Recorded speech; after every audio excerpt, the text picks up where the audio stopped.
तुमचा स्वतःपेक्षा दुसऱ्यावर जास्त कॉन्फिडन्स आहे, जास्त विश्वास आहे? थांबा, तुम्ही चुकताय. तोच कॉन्फिडन्स आणि तोच विश्वास स्वतःमध्ये कसा डेव्हलप होईल त्याचे पॉईंट्स ऐकूया. लॅक ऑफ कॉन्फिडन्स का आहे? कारण की जे तुम्ही काम करताय ते तुमच्या आवडीचं नाही आहे, ते पॅशनेट नाही आहे, किंवा त्याच्यात तुमचं मन रमत नाही. आणि जिकडे मन रमत नाही तिकडे आपण जास्त इन्फॉर्मेशन घेत नाही. जेव्हा तुम्हाला एखादं प्रोडक्ट नॉलेज एकदम फर्म असतं, कन्फर्म असतं, तेव्हा तुमचा कॉन्फिडन्स एकदम टिपेला असतो.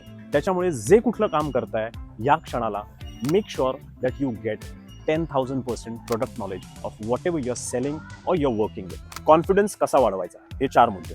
सर्वात पहिला, ट्रस्ट युअर सेल्फ. स्वतःवर पूर्णपणे विश्वास ठेवणे. कोणी काहीही किती कन्फ्यूज केलं तरी you should be firm on your decisions. दुसरा मुद्दा, फेस युअर डिस्कम्फर्ट्स डेली.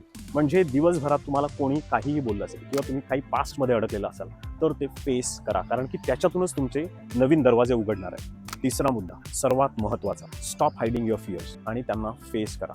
कारण की जेवढे तुम्ही तुमच्या फिअर्सना फेस कराल तेवढेच तुम्ही फिअरलेस व्हाल. लोक नावं ठेवतील, मागे काही बोलतील, ट्रोल करतील, nothing to do with you.